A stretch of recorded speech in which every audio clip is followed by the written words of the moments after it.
Presiden Prabowo Subianto akhirnya mengambil alih sengketa 4 Pulau Aceh ke Sumatera Utara. Sengketa ini sebelumnya membuat Gubernur Aceh Muzakir Manaf dan Gubernur Sumatera Utara Bobi Nasution bersitegang.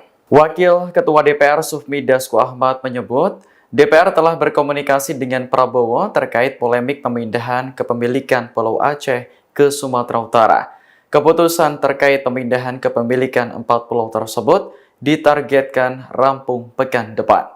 Adapun 4 pulau yang disengketakan yakni Pulau Panjang, Pulau Lipan, Pulau Mangkir Gadang, dan Pulau Mangkir Ketek. Kementerian Dalam Negeri ternyata mendukung klaim Bobi Nasution lewat keputusan Mendagri yang terbit pada 25 April 2025.